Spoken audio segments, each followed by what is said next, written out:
Indian politicians say Muslims should burn like demon effigies. Oh my On God. May Wait. Okay, YouTube, before we continue, YouTube, this is not our views. We're just reading what's happening on the news. Okay, we condemn this. This is hateful. This is disgusting. This is violent, and we are completely against it. Okay, we're Yes, just analyzing the news. Thank you. we Okay, are continue. talking about this for the purposes of reporting. We do not Right. endorse any of these views. Oh Okay, yes. continuing. On May 7th, Haribhushan Thakur Bachau, a politician from the right-wing BJP party and member of Legislative Assembly, or MLA, from the state of Bihar in India, made a violent remark that caught headlines. Speaking at a public event, he said, so for this quote, I'm going to like insert the meaning of what he's saying, so you'll get these little introductions.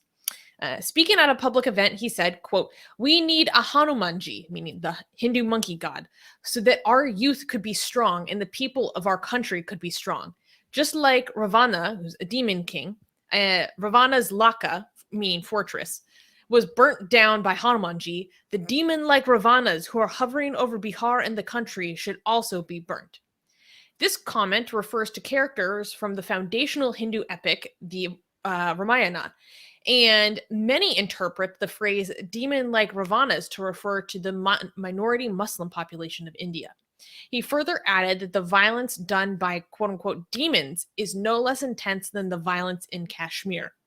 This is not the first time that Bachau has made anti Muslim statements, as he previously called for Muslims in India to be stripped of their voting rights.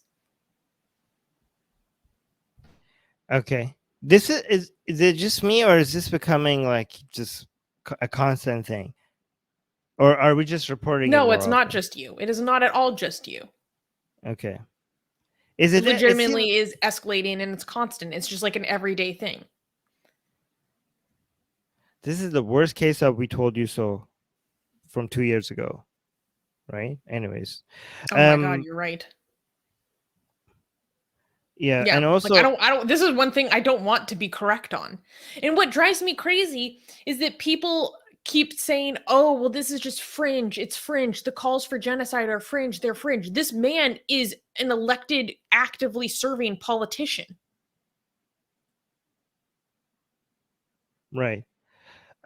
So there's a discussion between YouTube and Twitch happening, which is interesting because there's an inter-platform discussion. Okay, so I highlighted this from Arjun. Arjun was saying, as much as I am not a supporter of BJP, I think Modi is one of the more liberal people within, and I dread to imagine who would be replacing him. Okay, and then on Twitch, because if Forever Stormy saw that and responded to that on Twitch, Forever Stormy said, "I think we should avoid calling Modi liberal compared to these guys because Modi is allowing all this." Mm, Yeah, mm, mm. but Very well but put. but at the same time, I think it's a legitimate concern, because if this kind of sentiment keeps growing, even if one day you replace the BJP, the problem has spread to beyond just BJP and Hindutva. Like, it's becoming so mainstream that cleaning it will become a much more difficult job than just, I don't know, switching political parties, right? Also, it's true that these people do not represent the majority, but they are a big enough of a minority to become a major obstacle to India's progress, right? And it's a minority, Become, they but it's already are. yeah, okay. And they're a minority, but they are a growing minority, and an increasingly vocal and dangerous minority. So, yeah, but obviously, yes, majority of Indians do not think like this. Of course not. Okay, but you don't need radicalism to reach 51% for it to become a major problem to a country. Radicalism needs to achieve, you know, half a 1% for it to become a major obstacle to a country's progress. Yeah, I think why I wanted to talk about this is because so many people act like this is becoming less and less fringe. So I'm tired of people gaslighting me, saying, "Oh, it's just the fringe, it's just the fringe." Well, there, oh my gosh, not only this guy is an actively serving politician, but there was recently, and you know how there were the hate speeches in Delhi and Haridwar at the beginning of the year, Armin, the open calls for genocide and the taking the oath to make India a Hindu nation. Right. Yes. So that kind of event happened again. There was another big oath taking, and this time it was led by, I can't remember his name. People from India will know who I'm talking about. He like leads this giant news station, and this time he was the one giving the oath. And of course, everyone has their arms out. It looks like the Zig Heil, and so that happened again. And when that happened again, this was again in the presence of a BJP MLA, member of assembly. So like the people try to act like this is happening in, oh, the BJP, the ruling party, isn't present, is they're not really condoning this kind of thing. That's a lie. It's everywhere. And they are condoning it because their presence is felt at all of these places. They frequently give these kind of events authority. And part of what makes what this guy said important is that he's in Bihar. And so in the article that our writer wrote about this story, he mentions how we've previously talked about how Dr. Gregory Stanton, the founder of Genocide Watch, who previously accurately predicted multiple genocides, has raised the alarm about the potential inevitability of mass violence and genocide against Muslims in India. And when he makes his predictions, he points to very specific regions. And one of the regions that he points to is Assam. Bihar is very close to Assam. It borders Bangladesh.